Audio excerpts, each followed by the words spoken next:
Hello students, welcome back again. आइए तो हम अपना लेक्चर स्टार्ट करते हैं। जो इंटीग्रेशन का हमारा सीरीज चल रहा है, तो हमने पिछले लेक्चर में एक्सरसाइज 1 सॉल्व भी कर लिया था। अब उसमें हमने इन्वर्स ट्रिग्नोमेट्रिक फंक्शन के बारे में कोई भी बात नहीं की थी। अब जो हमारा एम होगा वो इन्वर्स ट्रिग्नोमेट्रिक फंक्शन का इंटीग्रल कैसे निकलता है उसके बारे में होगा। तो आइए, जैसा कि हमने बताया था, डिफरेंशिएशन का इन्वर्स प्रोसेस ही होता है इंटीग्रेशन। तो अगर मुझे किसी फंक्शन का डिफरेंशियल पता है, जैसे मुझे पता है D by d x of log x क्या होता है, 1/x होता है। तो इसका मतलब क्या होगा कि 1/x का इंटीग्रल क्या हो जाएगा, log x हो जाएगा। ठीक, तो कहने का मतलब ये है जिन जिन फंक्शन का हमको डायरेक्ट हम डिफरेंशियल निकाल सकते हैं उनका इंटीग्रेशन भी हमको डायरेक्ट मिल सकता है। तो आइए इसी बेसिस पर कुछ ट्रिग्नोमेट्रिक फार्मूले आज हम लोग और डिराइव करेंगे और आफ्टर दैट हम लोग अपने एक्सरसाइज 8.2 पर मूव कर जाएंगे। तो जितने भी इन्वर्स ट्रिग्नोमेट्रिक फंक्शन होते हैं सबका डेरिवेटिव हमको निकालना आता है। जैसे फर्स्ट फार्मूला नंबर 13 होगा d by d x of sine inverse x, d by d x of sine inverse x. We all know that क्या होता है 1/√1 माइनस एक्स स्क्वायर। अब इससे तुरंत क्या पता चल जाएगा, अगर मैं इस तरफ का इंटीग्रल निकालूंगा तो क्या आ जाएगा, साइन इनवर्स एक्स आ जाएगा। ये क्या इंप्लाई कर देगा, integral of 1/1 minus x square d x is equals to sine inverse x plus any arbitrary constant c. और ये कांस्टेंट क्यों ऐड करते हैं हम लोग डिस्कस कर चुके हैं। आइए अगला फार्मूला देखते हैं, D by d x of cos inverse x. तो इसके फार्मूले में कोई डिफरेंस नहीं होता है, बस बट क्या आ जाता है, -1 आ जाता है। इसका मतलब क्या हुआ, integral of -1/√1 minus x square d x क्या हो जाएगा, कॉस इनवर्स एक्स प्लस सी हो जाएगा। एकदम आसान सा है। 15th D by d x of ten inverse x क्या होता है, ये भी हमें पता है 1/1 प्लस एक्स स्क्वायर होता है। तो इससे क्या फार्मूला बन जाएगा, 1/1 plus x square d x बराबर tan inverse x plus c. एकदम बेसिक है, एकदम आसान भी। ऐसे d by d x of cot inverse x क्या होता है, बस यहां पर माइनस आ जाता है। तो यहां से एक फॉर्मूला और बनेगा कि -1/1 plus x square d x क्या आ जाएगा, cot inverse x d x आ जाएगा प्लस सी। सिमिलरली अभी दो और इनवर्स ट्रिग्नोमेट्रिक फंक्शंस बचे हैं। 17 d by d x of sec inverse x क्या होता है, 1/x square minus 1। That means इसका इंटीग्रल क्या हो जाएगा, sec inverse x implies integral of 1/x square minus 1 d x बराबर sec inverse x plus c. अगला कोसेक इनवर्स एक्स का क्या होगा, कुछ नहीं होता है, बस यहाँ पर -1 आ जाता है, डिनोमिनेटर वही रहता है। तो यहाँ क्या होगा, यहाँ भी पूरा वही रहेगा, सिर्फ माइनस आ जाएगा और यहाँ पर क्या हो जाएगा, कोसेक इनवर्स एक्स प्लस सी हो जाएगा। ठीक, तो नियरली जितने बेसिक फार्मूलेज हमको चाहिए सारे हो गए हैं। हमने exponential, algebraic, trigonometric, inverse trigonometric, उससे रिलेटेड जितने भी डायरेक्ट हमको डिफरेंशियल से फार्मूले मिल सकते थे हमने सारे निकाल लिए हैं। अब जो भी होगा, किसी भी प्रकार का भी इंटीग्रल आएगा तो हमको कुछ ऐसा करना होगा उसमें कि वो कन्वर्ट होकर इनमें से किसी एक फार्मूले का हो जाए, ताकि मैं डायरेक्ट फार्मूला लगा के इंटीग्रल बता दूं। तो ऐसा करने के लिए हम लोगों के पास 3 मेथड है। ठीक, आई होप अब आपको ये क्लियर होगा, इसमें कोई भी समस्या नहीं होगी। अब जो अगला हमारा एक्सरसाइज है 8.2, उसके लिए क्या नीड है मैं आपको थोड़ा सा रिकॉल करा देता हूं।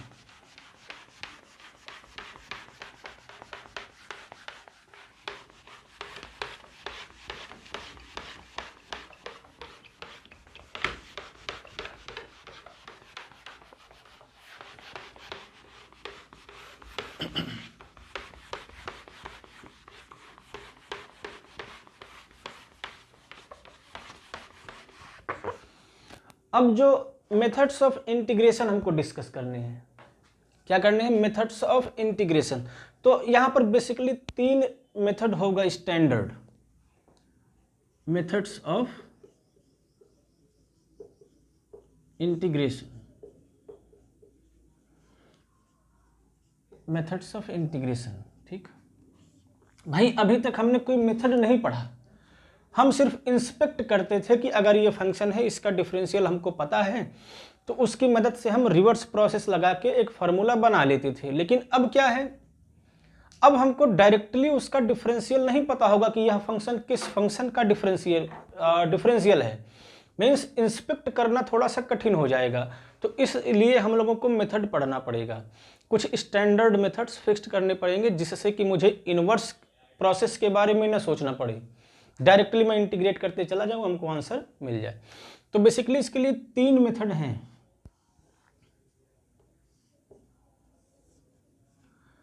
फर्स्ट आपका होगा सब्स्टिट्यूशन मेथड,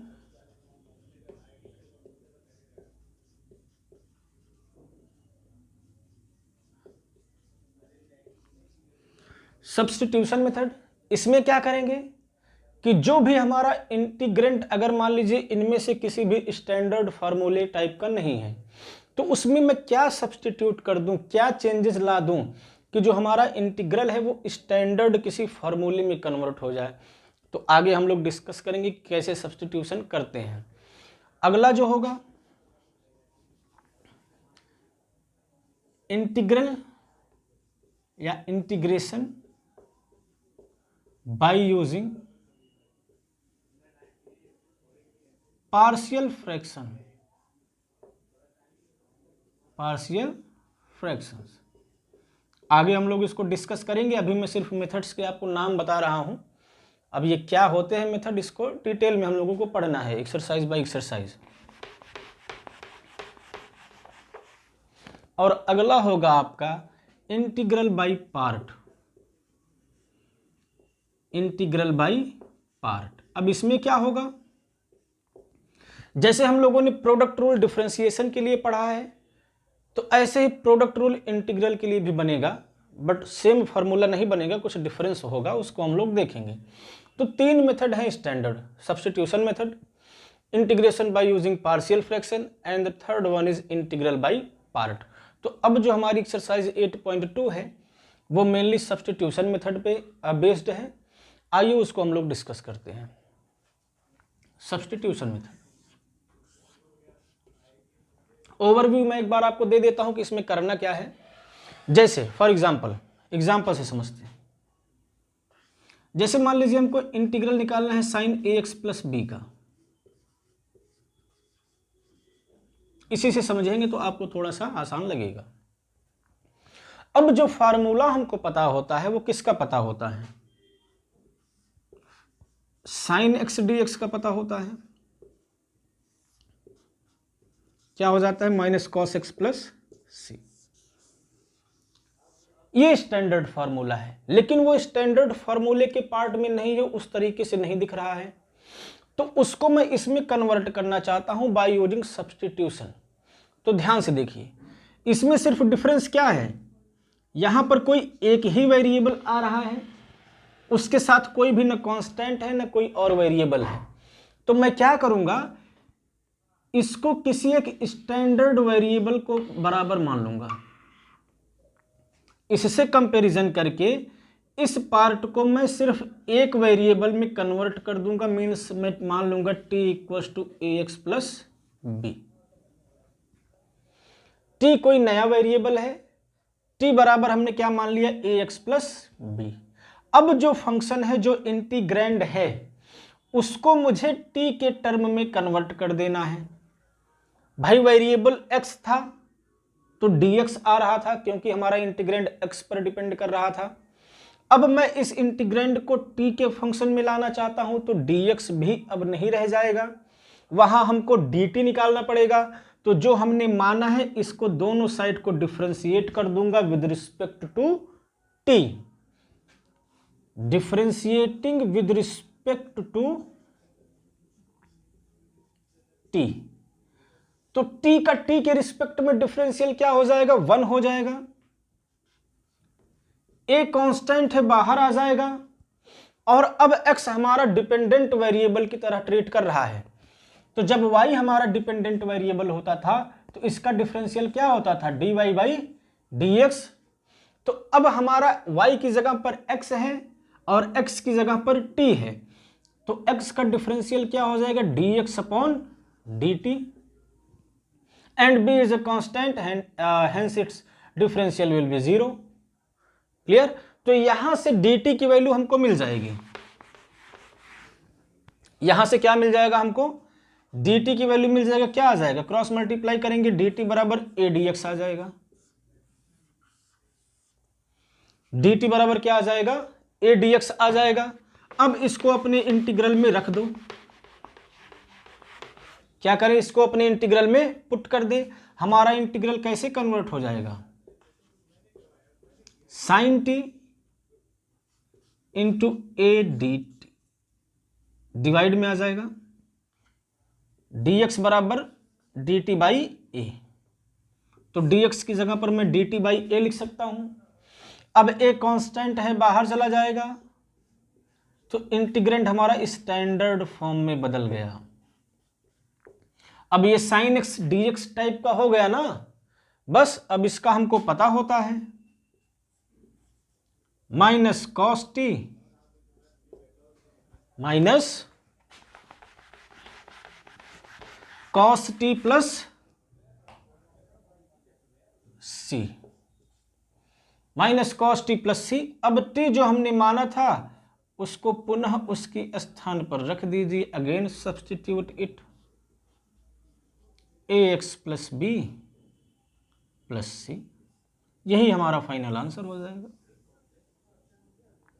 एकदम क्लियर है। तो सब्स्टिट्यूशन मेथड का यही काम है कि उसमें कुछ ऐसा सब्स्टिट्यूट करिए, कोई एक नया वेरिएबल ऐसा इंट्रोड्यूस करिए कि जो हमारा इंटीग्रैंड है वो किसी स्टैंडर्ड फॉर्मूले में कन्वर्ट हो जाए। तो आइए हम लोग एक्सरसाइज के माध्यम से इस मेथड को और अच्छे तरीके से इलेबोरेट करने का प्रयास करेंगे। ठीक, एक्सरसाइज 7.2 हम लोग स्टार्ट करने जा रहे हैं।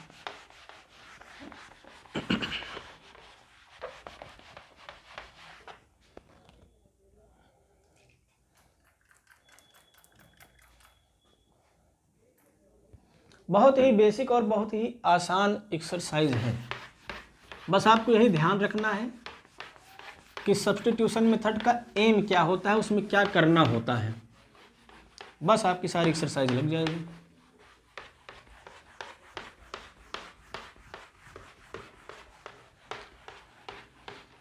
और ख़ास बात इंटीग्रल की ये है कि आपको कई टाइप के इंटीग्रल मिलेंगे। हो सकता है आपको सब्स्टिट्यूशन करने में बहुत समस्या हो और उस समस्या का समाधान सिर्फ एक ही है, प्रैक्टिस। जितने सवाल आप लगाएंगे, जितने भी टाइप के सवाल आप लगाएंगे, उतना ही आपका माइंड ब्रॉडन होगा और आपको सोचने में आसानी होगी। अब ये कहिए कि सवाल देखते ही आपको समझ में आने लगे तो थोड़ा सा कठिन बात है ये। Practice makes a man perfect. तो आप जितने अधिक इंटीग्रल के सवाल लगाएंगे उतना ही आपको आसानी होगा।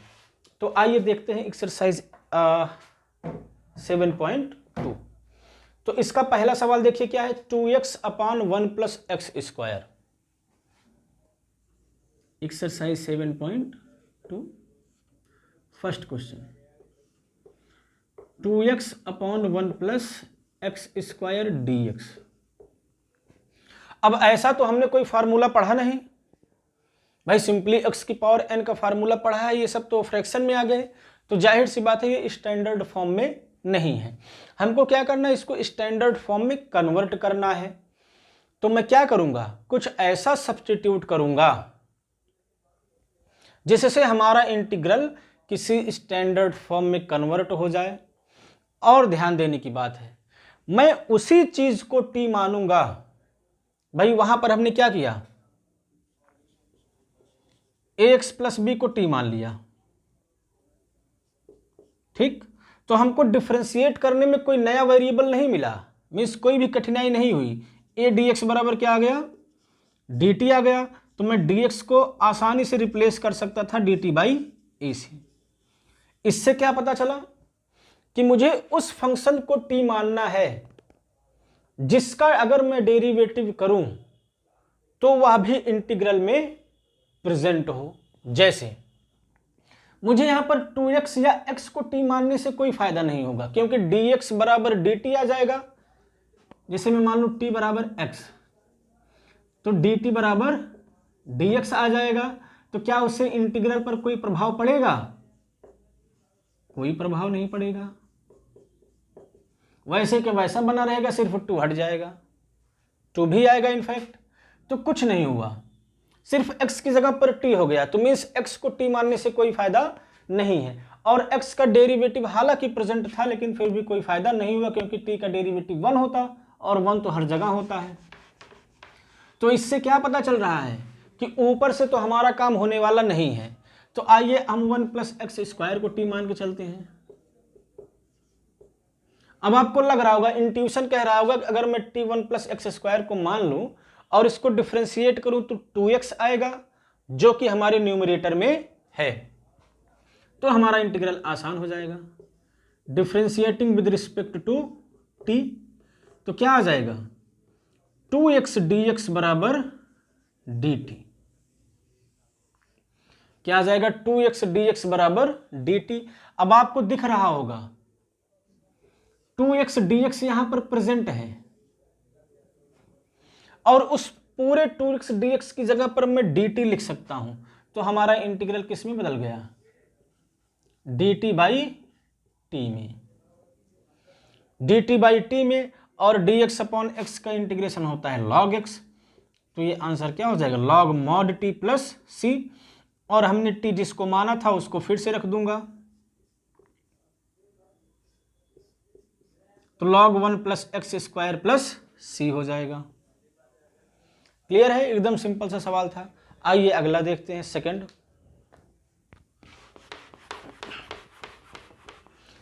One is log x²/x। log x² / x dx। अब फिर से वही सोचिए, किसी स्टैंडर्ड फॉर्म में तो है नहीं, मैं इसमें क्या ऐसा मानूं जिसका डेरिवेटिव उसमें प्रेजेंट हो।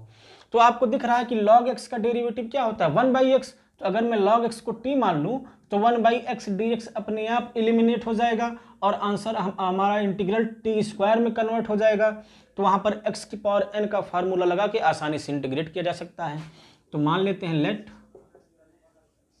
log x = t, then 1/x dx = dt। तो 1/x dx की जगह पर मैं क्या लिख सकता हूं?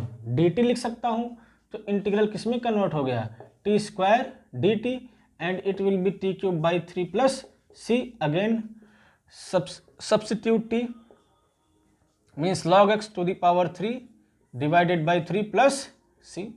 एकदम बेसिक सा सवाल है, एकदम आसान क्वेश्चन है। थर्ड देखो क्या है, सेम टाइप का ही है, 1/x + x log x।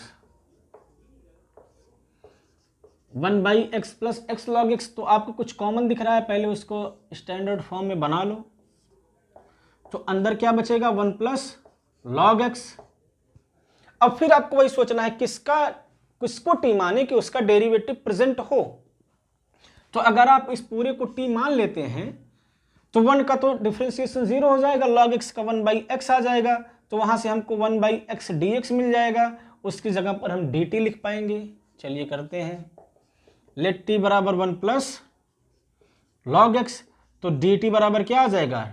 1 का 0 और log x का 1/x dx। यहां पर सब्स्टिट्यूट कर दो, इंटीग्रल किस में बदल जाएगा? dt/t में, और dt/t means log mod t + c। अब t को अगेन रिप्लेस कर दो 1 + log x से + c। तो ऐसे ही आपकी पूरी एक्सरसाइज में ऐसे ही आसान से सवाल हैं। आइए कुछ और भी करते हैं।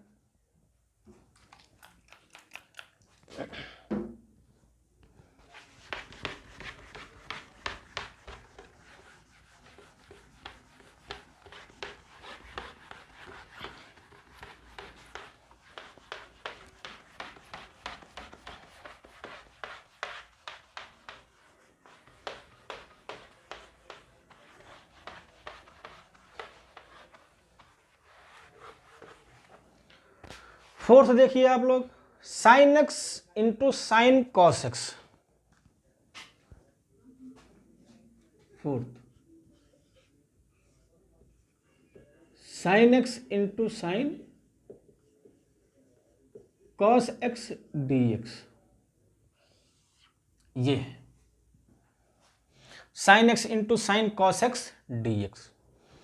फिर से वही विचार आप अपने दिमाग में लाएंगे कि मैं ऐसा क्या टी मानूं जिसका डेरिवेटिव उसमें प्रेजेंट हो, जिससे वह एलिमिनेट हो जाए। तो आपको दिख रहा होगा, अगर मैं साइन को टी मानता हूं तो कॉस एक्स तो आएगा, लेकिन वह एंगल में है तो मैं उसको वहां से निकाल नहीं पाऊंगा। तो जाहिर सी बात है मैं किसको टी मानूंगा, कॉस एक्स को। अगर मैं कॉस एक्स को टी मानता हूं तो डिफरेंशिएट करने पर डी टी कितना आ जाएगा, minus sine x d x. तो वहां से मैं साइन एक्स डी एक्स को माइनस डी टी से रिप्लेस कर सकता हूं। तो आइए करते हैं, क्या मानेंगे, let cos x equals to t, differentiate with respect to t both sides. तो cos x का डेरिवेटिव होता है minus sine x, d x बराबर डी टी आ जाएगा। बट वहां पर माइनस तो है नहीं, तो माइनस को मैं इधर मैनेज करूंगा। तो यहां से क्या आ जाएगा, साइन एक्स डी एक्स बराबर माइनस डी टी। अब वहां पर रिप्लेस कर दो, तो माइनस बाहर कर दो, और cos x को हमने t माना है तो ये वाला गायब हो गया, ये पोर्शन। तो बचा क्या, sine t d t. Sine x d x की जगह पर माइनस डी टी आ गया, तो सिर्फ sine t d T.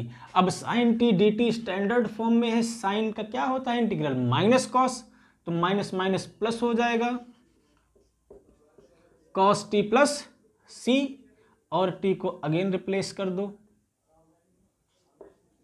cos x से, तो cos x plus c, answer हो गया। अगला सवाल,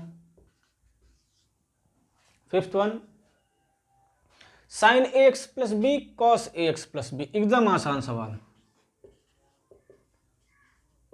sine a x plus b cos a x plus b d x. तो इनमें से आप किसी को भी एक को टी मान लो।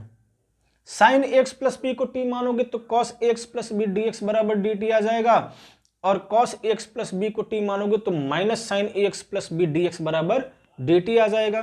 तो किसी एक को मान लो, चलो माइनस वगैरह ना, इसलिए साइन को मान लेता हूं। साइन एक्स प्लस बी को मैंने क्या मान लिया, टी मान लिया। डिफरेंशिएट करो, cos x plus b, chain rule लगा के, साइन का डेरिवेटिव कॉस, फिर जिसको एज ए एक्स देखते हैं उसका भी करते हैं, तो ए एक्स प्लस बी का करोगे तो ए आ जाएगा, डी एक्स बराबर डी टी। तो हमको सिर्फ ए तो यहाँ चाहिए नहीं, ए को उधर भेज दो,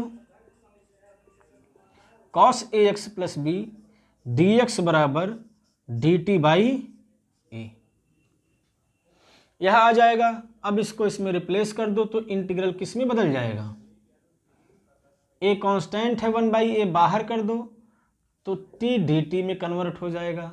और टी का क्या होता है integral, T square by 2 x की पावर n का फार्मूला लगा के, और ए को टी को अगेन रिप्लेस कर दो, तो sine square a x plus b upon 2 plus c, ये हो जाएगा आंसर।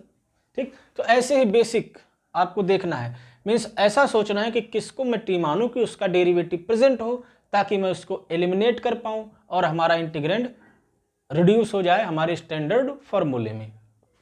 आइए ऐसे ही अगला सवाल देखते हैं, जैसे सिक्स्थ वाला है, एकदम आसान। उसमें क्या करना है, ए एक्स प्लस बी को टी मान लेना है, लिख देता हूं,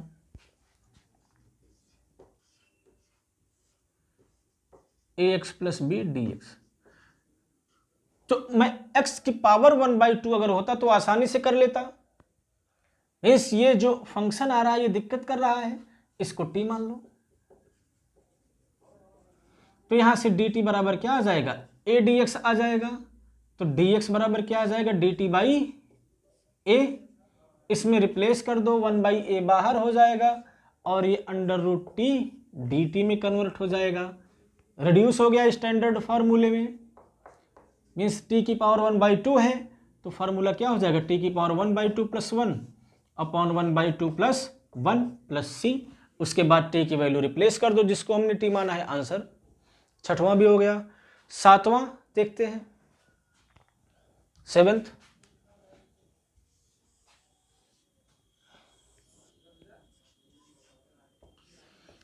integral of x √ x + 2 dx। ये अब देखो दिक्कत कौन कर रहा है, ये कर रहा है। अगर यहां भी x टाइप का बन गया होता तो मैं x की पावर n का फार्मूला लगा के कर देता। तो जो समस्या पैदा कर रहा है उसको t मान लो, जो भी टर्म अंडर रूट में है उसको क्या मान लिया, t मान लिया। तो ध्यान दीजिए यहां से dx बराबर क्या आ जाएगा, डिफरेंशिएट करने पर dt आ जाएगा। x + 2 को हमने t माना तो dx बराबर क्या आ गया, dt आ गया। तो अब ध्यान दीजिए क्या इससे काम आसान हो गया। मान लीजिए ये √t बन गया और dx मेरा क्या बन गया, dt बन गया। व्हाट अबाउट x, क्योंकि जब हमने वेरिएबल चेंज कर दिया तो अब तो x आना नहीं चाहिए।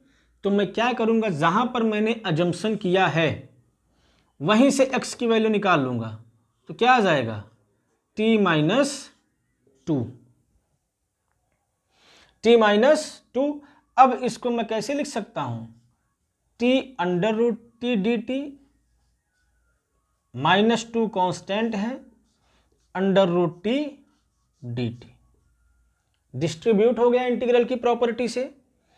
अब ये t की पावर 1 × t की पावर 1/2 क्या बन जाएगा, t की पावर 3/2 dt, और इसको भी मैं लिख सकता हूं t की पावर 1/2 dt। अब फिर से x की पावर n का फार्मूला लगा दोगे, क्या आ जाएगा, t की पावर 3/2 + 1 अपॉन 3/2 + 1 -2 t की पावर 1/2 + 1 अपॉन 1/2 + 1 + c। अब t जिसको हमने माना था वहां पर फिर से रिप्लेस कर दीजिए, आंसर हो गया। ठीक, तो ऐसा भी कभी कभी होगा कि t मानने के बाद भी आपका कुछ वेरिएबल बच जा रहा होगा, तो जहां पर आपने अजम्पशन किया है t का वहीं से उस वेरिएबल की वैल्यू निकालेंगे और फिर से सब्स्टिट्यूट कर देंगे तो हमारा काम आसान हो जाएगा। ठीक, ऐसे ही 8वां देखिए, एकदम आसान सा सवाल है। क्या करना है, जो भी टर्म अंडर रूट के अंदर है उसको t मान लेना है। तो आप 1 + 2x² को t मानेंगे। ध्यान दीजिए 8th वाला, जो भी टर्म अंडर इस रूट के अंदर है आप उसको क्या मानेंगे,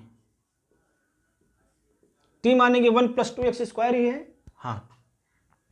तो इसको डिफरेंशिएट करेंगे तो क्या मिल जाएगा, 4x dx बराबर dt। अब चूंकि बाहर सिर्फ x है तो x dx बराबर क्या आ जाएगा, dt/4, और हमारा इंटीग्रल क्या दिया हुआ है, x √1 + 2x² dx। तो x dx की जगह पर क्या हो गया, dt/4 हो गया, और इसको हमने t मान ही रखा है तो √t dt/4, 1/4 बाहर कर दो, t की पावर 1/2 का क्या हो जाएगा, 1/2 + 1, यही आंसर हो जाएगा। एकदम छोटा सा सवाल था। 9th पर आइए, 9th भी एकदम वैसे ही है। जो भी अंडर रूट के अंदर है उसको आप t मान लीजिए, बाहर वाला अपने आप एलिमिनेट हो जाएगा और आपका आंसर फिर से √t dt टाइप का बन जाएगा, सेम इसी तरीके से। 10th पर आइए, 10th वाला करते हैं।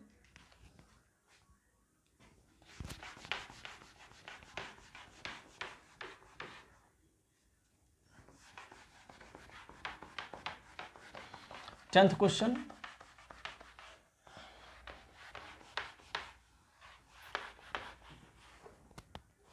(1/x - √x)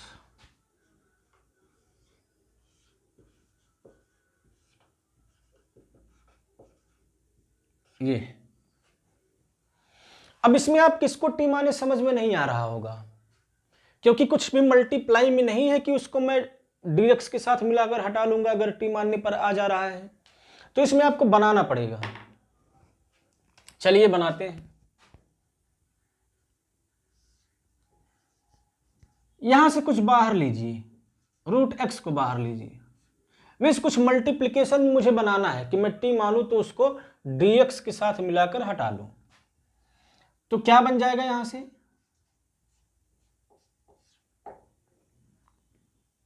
अगर मैं रूट एक्स को बाहर लेता हूं तो यहां पर x की पावर 1 है, तो 1 में से 1/2 घटेगा, फिर से x की पावर 1/2 आ जाएगा, मीन्स रूट एक्स आ जाएगा एंड -1। अब आपको समझ में आ रहा होगा किसको टी मानूं तो काम हो जाए।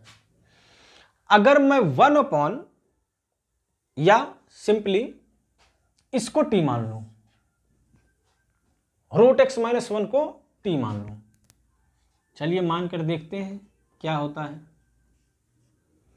तो रूट एक्स का डेरिवेटिव क्या होता है, 1/2 रूट एक्स, 1 का 0 हो जाएगा, dx बराबर dt। तो यहां से 1/√x dx क्या आ जाएगा, 2 dt। देखिए अब मैं आसानी से एलिमिनेट कर सकता हूं, dx रूट x की जगह पर क्या रख दूंगा, 2 dt, और इसको मैंने t मान ही रखा है, तो इंटीग्रल किस में कन्वर्ट हो जाएगा, 2 dt बाई t में। 2 बाहर हो जाएगा, log t आएगा, और t की वैल्यू मैं फिर से रख दूंगा, आंसर हो गया। तो आपको जो मिनिमम, अगर इस टाइप का सवाल दिखता है तो जो मिनिमम पावर है उसको आप बाहर करिए। यहां पर पावर 1 था, यहां पर 1/2, तो मैंने पावर 1/2 को बाहर कर दिया, और जो भी ब्रैकेट में बचता है उसको आप t मान लीजिए, तो अपने आप वो dx के साथ होकर निकल जाएगा, और आपका इंटीग्रल जो होगा इंटीग्रैंड वो किसी स्टैंडर्ड फार्मूले में कन्वर्ट हो जाएगा। ठीक है, 10वां हो गया। 11th भी सेम ही है, जो भी आपको नीचे अंडर रूट में है उसको टी मानिए। चलिए लिख लेते हैं थोड़ा सा। 11th, x upon under root x plus 4 dx, यही सवाल है। जहां पर x हमको 0 से बढ़ा दिया है, ठीक, कोई बात नहीं। अब देखिए ये समस्या कर रहा है, अगर ये सिर्फ एक ही वेरिएबल का पावर 1/2 होता तो काम आसान हो जाता। तो इसी को मैं टी मानूंगा, x प्लस 4 बराबर टी। तो यहां से कुछ हमको समस्या भी नहीं होगी, हमारा जो वेरिएबल है वो एलिमिनेट हो जाएगा। तो यहां से dx बराबर क्या आ जाएगा, dt आ जाएगा। चलिए अपने इंटीग्रल पे लौटते हैं। जहां dx है वहां मैं क्या लिख सकता हूं, dt, और नीचे तो मैंने अंडर रूट टी मान ही लिया है, लेकिन अभी ऊपर x बच रहा है। अभी जस्ट पिछले सवाल में हमने किया था, जब भी कुछ वेरिएबल बच जाता है तो जहां पर मैं अजम्पशन हम लोग किए रहते हैं वहां से उस वेरिएबल की वैल्यू अगेन हम निकाल लेते हैं। तो यहां से x की वैल्यू क्या आ जाएगी, t-4। x की वैल्यू क्या आ जाएगी, t-4। अब देखिए आपका सवाल आसान हो गया, अंडर रूट टी को अलग अलग डिवाइड कर दो और इंटीग्रल को डिस्ट्रीब्यूट कर दो।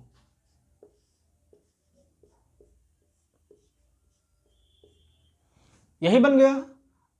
अब इसको सॉल्व कर लीजिए। इसको और कैसे लिखा जा सकता है, t की पावर 1/2 dt, और ये -4 t की पावर -1/2 dt ऊपर लेके चले जाओ। अब x की पावर n का फार्मूला लगा दो इसमें, वही काम यहां भी करना है, और उसके बाद t जिसको माने हो उसको रिप्लेस कर दो, फाइनल आंसर हो जाएगा। बस यही करना था। ठीक, 11th भी हो गया। 12th पर आते हैं। 12th भी एकदम ही आसान है, कुछ इसी टाइप का होगा। वेरिएबल को हमको वेरिएबल की वैल्यू फिर से निकालनी पड़ेगी अपनी अजम्पशन से। चलिए करके देखते हैं।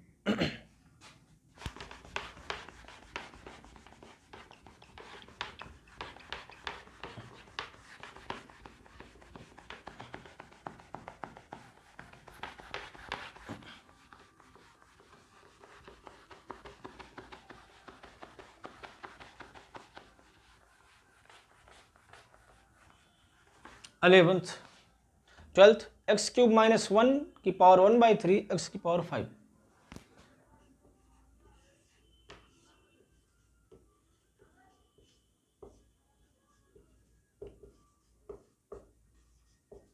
ये तो आप इसमें x की पावर 5 को तो t मान नहीं सकते हैं, क्योंकि उसको डिफ्रेंशिएट करने पर क्या आ जाएगा 5x की पावर 4, और x की पावर 4 हमारे पास कहीं है नहीं, तो वो किसको एलिमिनेट करेगा, किसी को नहीं। तो जाहिर सी बात है जो टर्म अंडर ब्रैकेट है एक्स क्यूब माइनस 1, उसको अगर मैं t मानूं तो कुछ हो सकता है। चलिए मानते हैं, let t equals to x cube minus 1। अब dx को dt के टर्म में लाने के लिए दोनों साइड को डिफरेंशिएट करेंगे, तो यहां से dt बराबर क्या आ जाएगा 3x स्क्वायर dx, और 1 का तो 0 हो जाता है, क्या आ गया 3x स्क्वायर dx। लेकिन बाहर हमारे पास क्या है x की पावर 5 है। तो चलिए पहले जितना एलिमिनेट हो रहा है उतना कर लेते हैं। इसको हमने t मान लिया, तो यहां से क्या बन गया t की पावर 1/3। अब वहां पर x की पावर 5 dx है, लेकिन हमारे पास x स्क्वायर dx है, तो वहां से क्या बच जाएगा, सिर्फ स्क्वायर ही गायब होगा, क्यूब बच जाएगा। तो क्या बचेगा 3x क्यूब dt। भाई x स्क्वायर dx चला गया तो x क्यूब dx बचेगा, ठीक है, और dx की जगह पर dt आ जाएगा, तो 3x क्यूब dt बचेगा। या ठीक है, मुझे सिर्फ x स्क्वायर dx गायब करना था, तो 3 को इधर भेज दो, मीन्स dt/3 हो जाएगा। ये करेक्ट है। अब इसमें हमारा x बच रहा है, x क्यूब बच रहा है, तो ऐसे केस में क्या करते हैं, जहां पर हमने अजम्पशन किया है वहां से उसकी वैल्यू निकाल लीजिए। यहां से x क्यूब बराबर क्या आ जाएगा 1 + t, और यहां पर अगेन रिप्लेस कर दीजिए।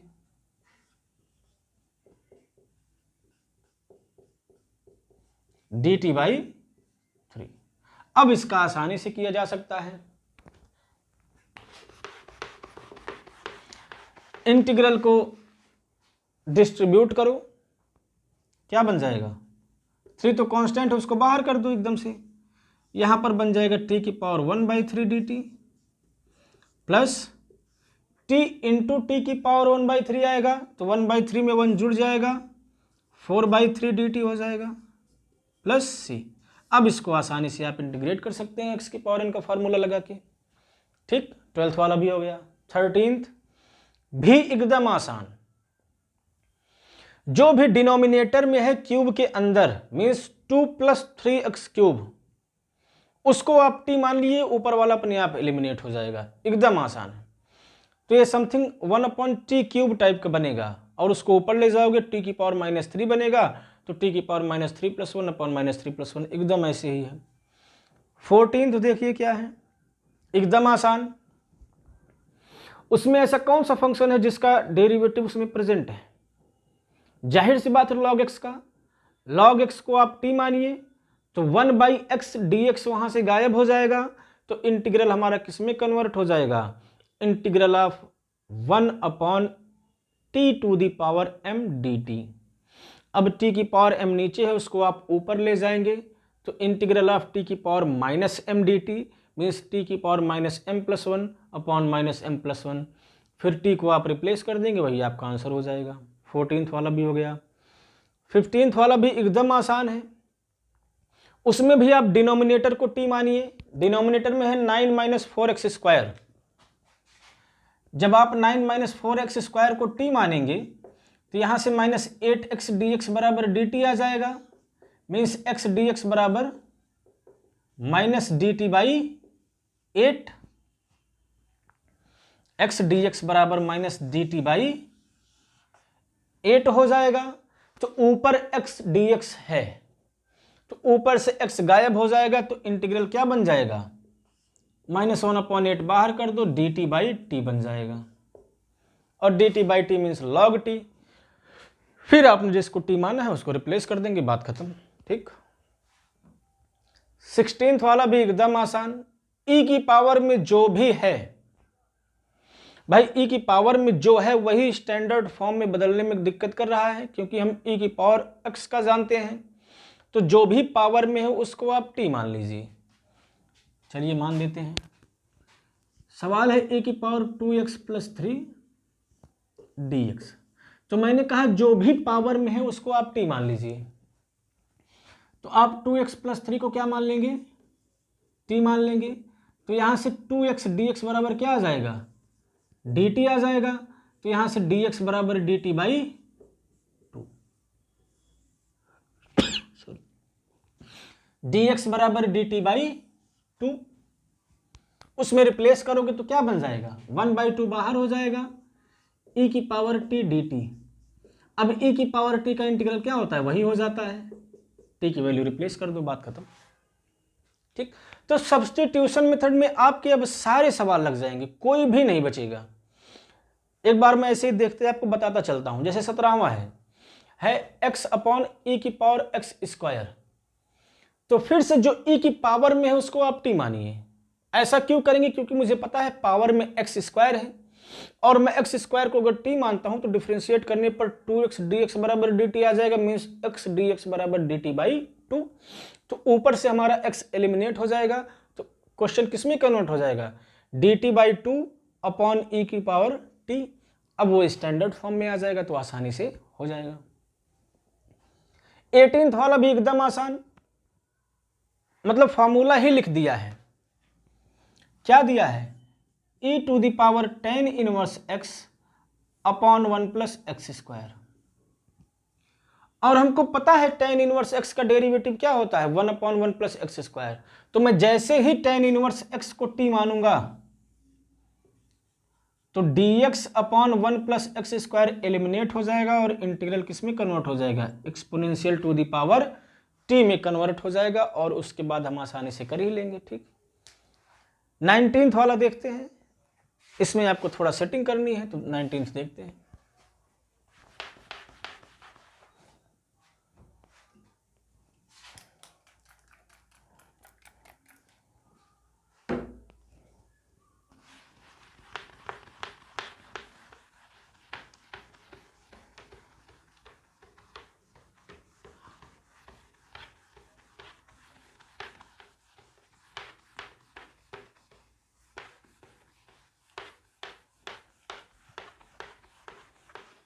नाइनटीन्थ क्वेश्चन, यह है आपका e⁻² 2x - 1 upon e⁻² 2x + 1 dx। यही है, हाँ यही। तो इसमें देखिए आप किसी को भी टी मानिए, कुछ भी एलिमिनेट नहीं होगा। अगर आप e⁻² 2x + 1 को ज्यादातर केस में डिनोमिनेटर को ही टी माना जाता है। अगर आप टी मानते हैं तो फिर से वही आ जाएगा 2e⁻² 2x dx बराबर dt, जो कि हमारे पास है नहीं। तो देखो मैं इसमें क्या करता हूं, मैं न्यूमरेटर और डिनोमिनेटर दोनों में e⁻−x से डिवाइड कर देता हूं। ऐसा क्यों, अभी आपको तुरंत समझ में आ जाएगा। ऊपर भी डिवाइड कर दो, नीचे भी डिवाइड कर दो, क्या बन जाएगा हमारा इंटीग्रल, e⁻x माइनस e⁻−x। इसमें डिवाइड होगा तो एक पावर कम कर देगा, या e⁻x से डिवाइड, हाँ सॉरी, क्योंकि नहीं तो 3 कर देगा, ज्यादा कर देगा तो कोई फायदा नहीं निकलेगा। e⁻x से डिवाइड करेंगे न्यूमरेटर और डिनोमिनेटर दोनों में, तो यहां पर e⁻x बन जाएगा और यहां पर e⁻−x बन जाएगा, और वही काम नीचे भी होगा, e⁻x और e⁻−x dx। अब आपको दिख रहा होगा अगर मैं डिनोमिनेटर को टी मान लूं तो न्यूमरेटर अपने आप एलिमिनेट हो जाएगा। चलो मान लेता हूं, let e to the power x plus e to the power minus x equals to t. अब इसको हम लोग डिफ्रेंशिएट करेंगे तो क्या आएगा, e की पावर x का वही हो जाता है और e की पावर माइनस एक्स का e की पावर माइनस एक्स ही रहेगा और कांस्टेंट आगे आ जाता है, तो कांस्टेंट -1 है तो आगे आ जाएगा। dx बराबर dt, dx बराबर dt, और वही तो ऊपर है, पूरा ऊपर वही तो है, गायब हो गया। तो इंटीग्रल किस में कन्वर्ट हो गया, dt बाई टी में, मीन्स log t, और उसके बाद आप t को रिप्लेस कर देंगे, काम खत्म। सही है, तो एकदम आसान था। ऐसे ही आपके सारे सवाल हो जाएंगे। नियरली 39 क्वेश्चंस हैं और 20 तक हमने डिस्कस ही कर दिया। 20 वाला भी सेम ही है, बस नीचे वाले को टी मानना है, ऊपर वाला अपने आप एलिमिनेट हो जाएगा, एकदम 19 वाली की तरह। अब 21 में tan इनवर्स 2x माइनस 3 है, तो डायरेक्ट हमको tan इनवर्स का तो पता नहीं होता है, तो मैं tan इनवर्स को क्या करूंगा, sec स्क्वायर x माइनस 1 में कन्वर्ट करूंगा, और sec स्क्वायर x का डायरेक्ट फार्मूला होता है, तो बाई फार्मूला 2 लाइन में हो जाएगा। और 2200 में sec स्क्वायर 7 माइनस 4x है, तो sec स्क्वायर x का हमको पता होता है, तो मैं क्या करूंगा, जो भी अंदर में है एंगल में उसको t मान लूंगा, तो वहां से dx बराबर dt टाइप का बन जाएगा और sec स्क्वायर t dt बन जाएगा, और sec स्क्वायर t का tan t डायरेक्ट होता है, एकदम आसान हो जाएगा। 23वें में साइन इनवर्स x को सिर्फ t मानना है, क्योंकि साइन इनवर्स x का डेरिवेटिव मुझे पता है 1/√1 माइनस एक्स स्क्वायर dx, तो वो अपने आप गायब हो जाएगा, तो t dt टाइप का बन जाएगा, वो भी खत्म। 24 भी एकदम आसान है, 24th वाला, नीचे वाले को t मानिए, ऊपर वाला अपने आप गायब हो जाएगा। ठीक है, तो आप लोग लगाइए इसमें, अगर कोई भी समस्या होती है तो कमेंट करके पूछिए, अगर जो भी सवाल बचे हैं अगर आपको नहीं आता है तो मैं फिर से बता दूंगा। ठीक है, थैंक यू।